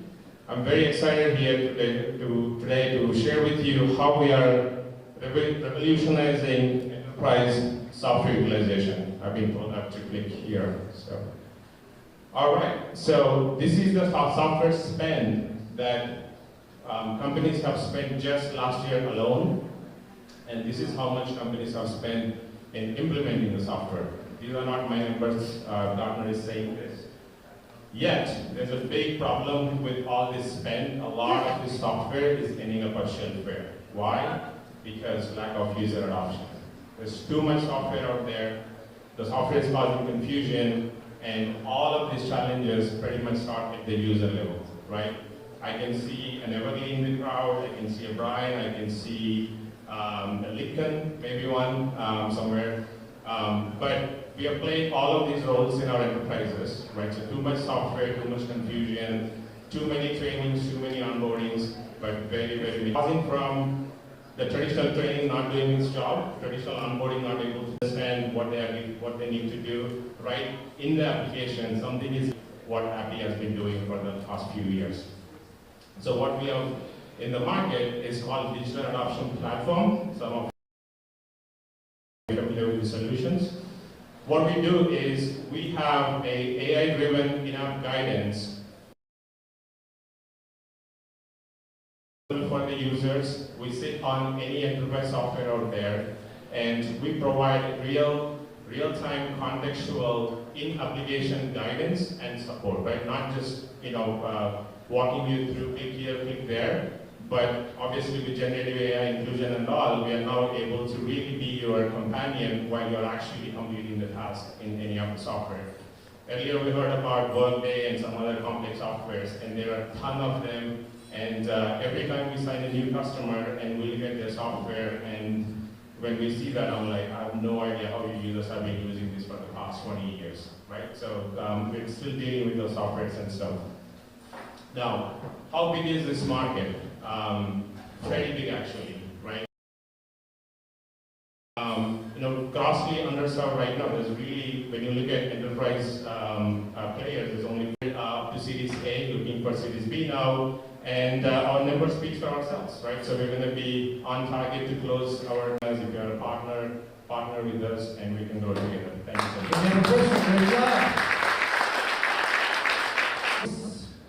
Great pronunciation, thank you. You know what they say? They say the best for almost last, so thank you for making it this far. I'm here to talk to you about Weeby. At Weeby, what we're doing is revolutionizing how manufacturers are looking to increase the efficiency of their operations through AI and IoT. Why are we doing this? Well, it's a huge market. It's getting to be a more than $1 trillion market. And why is it growing this fast? Well, there's new mandates. Manufacturers need to actually be more efficient because of COVID. They have sustainability goals. There's a lot of reasons for us to be in this space. And so what are we actually making Industry 5.0 a reality for our clients? We're doing it several ways already. And so how do we do it? Well, we've got experience. And so these solutions range from maintenance, like predictive maintenance, you may already know, to things like track and trace, to sustainability. All these solutions are ones that we almost out of the box. And so this, for them, is a transformation, how they think. Well, we've got the traction. We already signed 10 of the Fortune 100 companies. Our founder has been in this space for many years, and we've got AI specialists to help. We're doing around $1 million. We already have soft circle between 30 and 50% of that with our existing investors, but we'd love to have new investors on board, especially ones that can introduce us to new clients. Secondly, we would love introductions to new clients. If you'd like to partner us and join us on this journey, we would love to partner with you. Talk to us. And that is, I think, the record time. Thank you.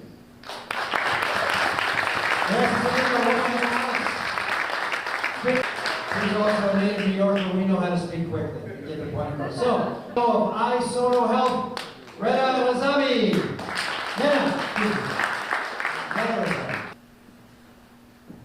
Every day, 110 American women test their breast cancer.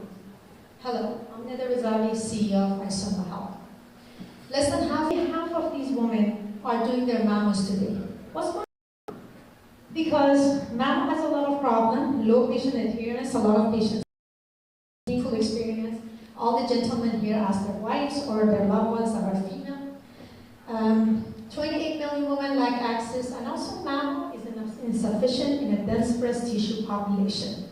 There are 50% of American women that have dense breast.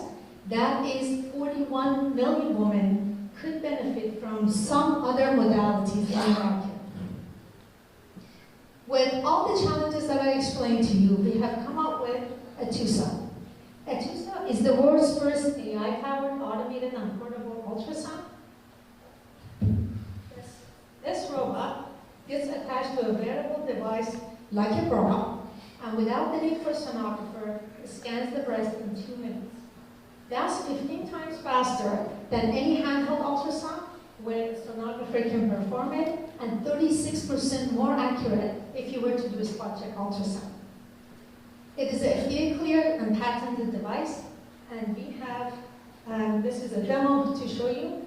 The benefit of this device is, for the first time, clinicians can perform the task without the need to send their patient to an ultrasound place. Also, patient experience that is usually forgotten in American healthcare system is taken care of. We use water. People call this system a breast Roomba, and the patient enjoy the breast bath.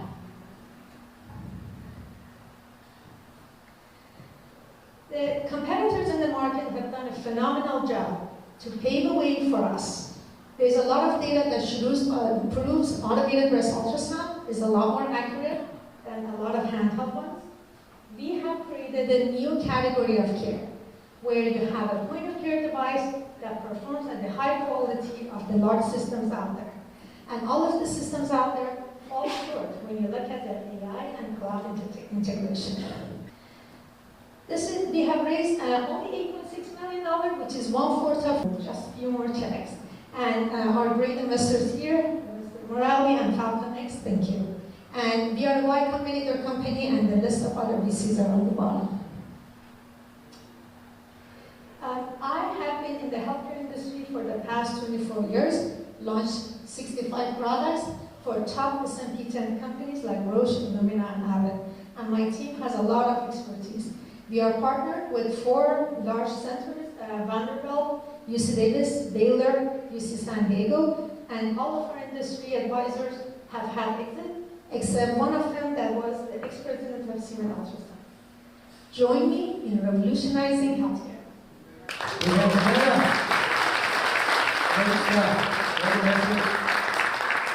I would rather go for that as opposed to going through an MRI. That will revolutionize the medical industry. So, we're down to our final pitch. Yeah! All right. So, ladies and gentlemen, let's make this applause the loudest we've made all day for our final presenter today. Please help us welcome the founder, Klarity.ai. Having been at the heart of the Web 1 to Web 2 transition at the company, along with my co-founder, Saurabh Doshi, who's there, who ran all things creator economy product partnerships for Facebook Asia Pacific, and we are delighted to be at the forefront of this next wave of technology at a place where all things Gen AI are together. We are an authentication, engagement, and monetization platform, post-product, early revenue, scaling up. Not looking for a raise right now, probably sometime next year. At this point, we're all about scaling. So our prediction is that every single person in this room is going to be using Gen AI and blockchain, whether you know it or not. Now, of course, you might think about cryptocurrency, you might think about Bitcoin ETF, which, by the way, traded at 1.5 billion in the last 24 hours. But some of the use cases that might not be as familiar to you, and I have to point there and click, is one. I have teenage girls. When they get their degree certificate, they might get a piece of paper as they walk the stage. Their actual degree certificate will be NFT that's validated on blockchain. Healthcare records moving to blockchain. Actually, California DMV has been at a leadership role in moving vehicle history reports, driver's licenses to blockchain. All of that is driving a staggering growth in the market size, and this is only getting accelerated by the world of Gen AI. Let's take the stat. 75% of universities cannot spot a fake certificate. Think about all of the places where you have looked at a resume, where you have looked at a video, an article, or even a physical product and said, is it real? And how on earth am I going to validate it? For all of those use cases, blockchain provides that authentication counterforce, and we are finding that in this world of AI, there's more and more demand for proof of accomplishment. One of the executives we spoke to last week said his Wikipedia page, his honors were being questioned, and Wikipedia said, I need 3 proofs of this accomplishment for it to stay listed. So get ready for that world. In that world, for the first time, Web3 blockchain gives you the ability to read, write, and own. The ability to have from the Autism Center in Toronto, you can actually prove that it was, say, Lochan who owned it or Murali who owned it. I can say I own it, you can ask me for your licenses and certification section, easily verifiable. When you press this, you say it's blockchain. Everything from partner with the Guinness World Record to authenticate their owners, be digital commemorative. We see huge recognition from across the users who actually use this, from someone who claimed be commemorated from Stanford Business School, or Yuki of Fujimura, who's the winner of the Best Voice Artist, and the joy in her sharing her digital goddess of creativity. As we close, I am delighted to also have a very special gift for the FalconX founders who this is a QR code you will get, and so it provides you with unique community benefits. You will find, so scan the QR code that Saurabh has, and it'll be on sheet 1. Congratulations, everyone.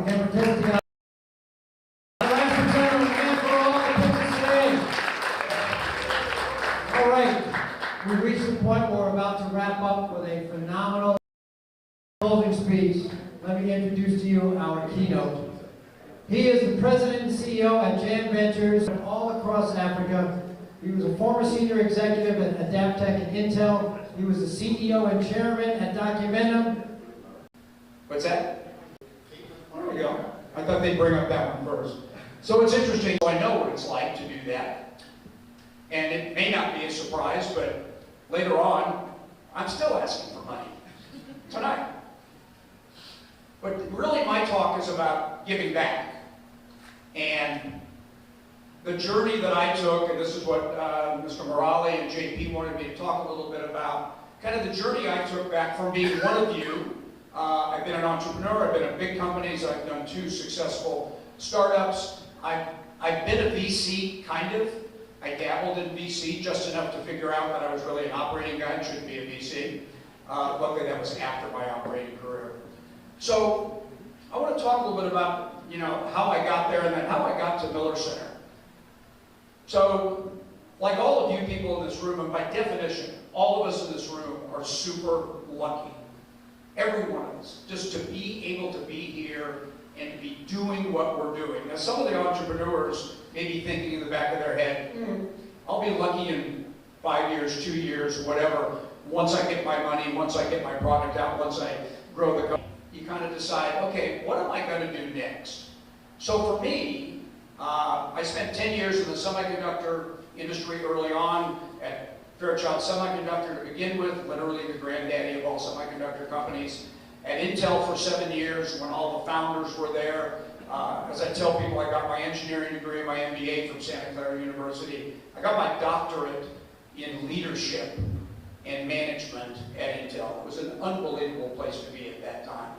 Did my first startup, Adaptech, which for those of you who remember back in the early days when there were PCs and you had to have board level product to connect a disk drive or a tape drive into there. That's what we made. The company grew, did systems, and then I became the CEO of a startup called Documentum, Enterprise Document Management. I was interested, there were several pitches up here. I retired. Or at least retired from a day. You're here, and you are always busy, but I retired from a day job. I dabbled in, this was the time after that I dabbled in being a venture capitalist. Literally determined that even though at various times in my career, VCs by definition, again, not a bad thing, kind of had to start with no, 98 times out of 100, and begrudgingly get to. I've been a professional board member. So I've been on the board of a number of companies. Data Domain is one of them, one that anybody in the enterprise software business now would know today, ServiceNow, where I'm still on the board. Obviously, some non-profit. Through total serendipity, you weren't around because I was thinking about work and what I was doing and that kind of thing, particularly, by the way, when I became a CEO. So this guy calls me up, Jim Cook, and tells me about this center he has, which I won't go into the academic's name. It has since become, for reasons you're going to see, called Miller Center for Social Entrepreneurship. And the mission of that center was basically to use the cornerstones of Silicon Valley, entrepreneurship and innovation, to couple them with the Jesuit values of Santa Clara University to make the world a better place, and to create a center where we would accelerate. I didn't know what a social entrepreneur was at the time. Turns out it is focus. And for us at Miller Center, it has to directly apply to alleviating poverty. These professors had created a curriculum. And their concept was, and the failures, know what it's like, know how to build a business, use those executives, then they would reach more beneficiaries and Millennium Development Goals, which are now the Sustainable Development Goals. So 350 mentors in Silicon Valley. We have interactions with some of our students and that kind of thing.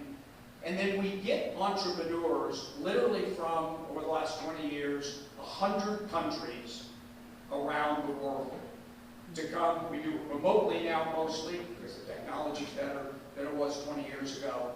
But some of the programs actually have on-site parts of the program as well. And then we drive them to alleviate poverty and to help with climate resilience. And we do the best job in the world at doing this. In the last 20 years, we've worked with over 1,600 entrepreneurs from 100 countries around the world. So I guess we're only half penetrated. I think they keep changing, 192 plus or minus countries in the world. So we're represented by at least half. Through those entrepreneurs, in the life of the program, we've actually impacted over 500 million people in the poorest parts of the world.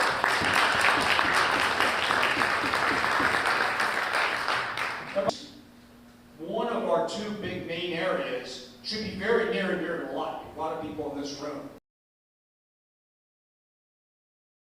Countries around the world, sub-Saharan Africa and the Indian subcontinent are the areas where we have the most focus.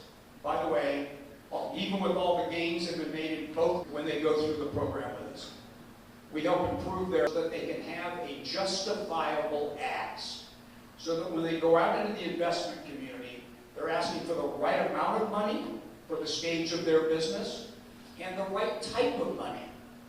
Because unlike Silicon Valley, where if you do a word association, investment, equity, in the developing part of the world, actually, maybe for most companies that go through our program, equity might not be the best vehicle.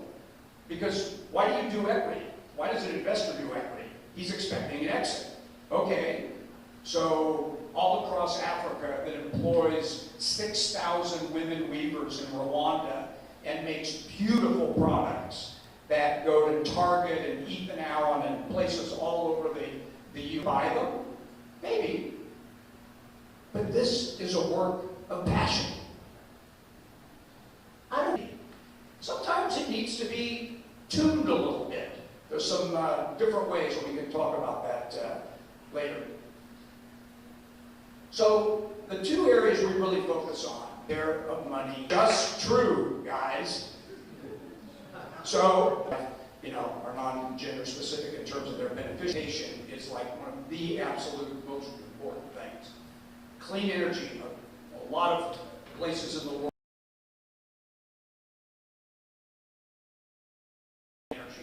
I have been in, East nowhere, Uganda, where I was literally the only white face. There was no electricity, there was nothing, and every single person was walking around with a cell phone. It's like, okay, how does that work? Turns out there's typically a little old woman, always seemed to be a little old woman, that had a little kiosk with a solar panel, and she had a business. She charged cell phones. Also, in those countries, they have unbelievable cell phone reception. It's crazy. Sand Hill Road could learn so much. Have you ever tried to place a cell phone call from Sand Hill Road? I'm probably dating myself. I'm sure it's better now. But in the old days, when cell phones were still relatively new, you couldn't do it in all of the places in the world, Sand Hill Road. At any rate, I digress. So these are the things we work on in terms of climate resilience, and they're the two primary things. Now, I said that we work around the world. One of the reasons that I was interested in coming here tonight is we started 20 years ago, a very high percentage of our social entrepreneurs came from India.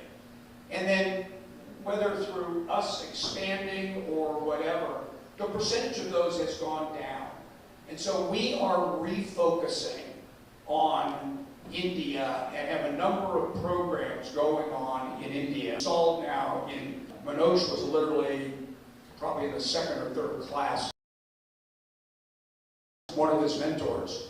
And it was him, and if I remember correctly, I'll get this directionally correct, like 3 of his best buddies that were the executive team. And the more that I and the other mentor talked to him about things, the more it was clear that this executive team was less than able, shall we say. It's like, okay, Manoj, you're the CEO. What are you going to do about it? Well, they're my friends. Yeah, I got that part.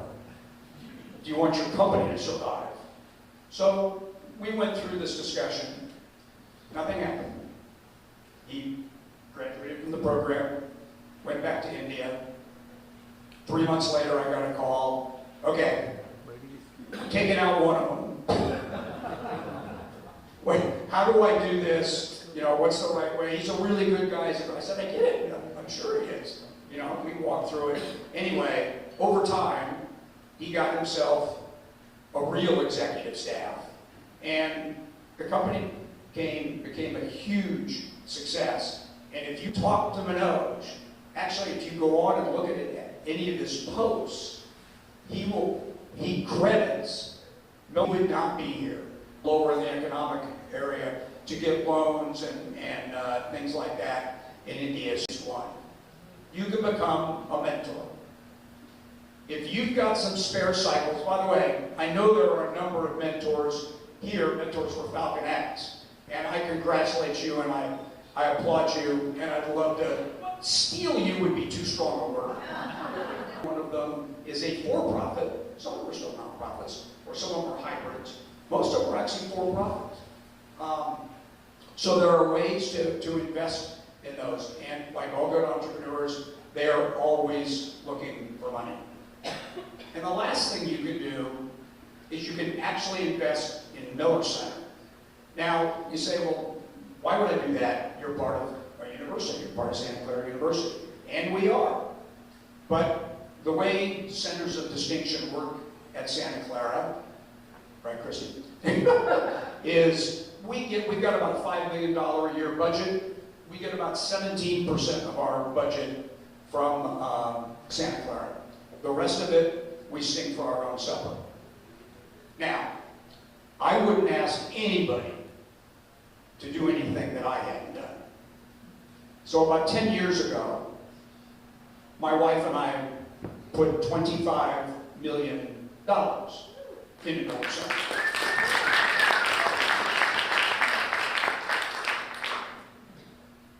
And that's good, but it's not enough. Not over a long time, not if we're going to keep it going forever. Now, by the way, I never thought I would make that much money. I sure as hell never thought I'd be stupid enough to give away that much money. It's the best investment I've ever made in my life. It's the one that brings me more joy than anything else I've ever spent money. Maybe there was one diamond ring. Okay. Short of that, literally, it's been the best investment. And I think of it that way, as an investment. So, I would love to encourage any and all of you, if it moves you, to come get involved with us. And by the way, if you've got your own thing like this that you're doing, then God bless you and do that to the best of your ability. Thank you.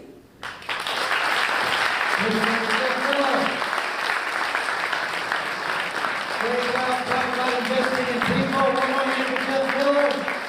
And for all the speakers, everybody who pitched today, our wonderful boards. And with that, I want to invite to say thank you. Please help me welcome the managing partner and co-founder of FalconX, the panelists.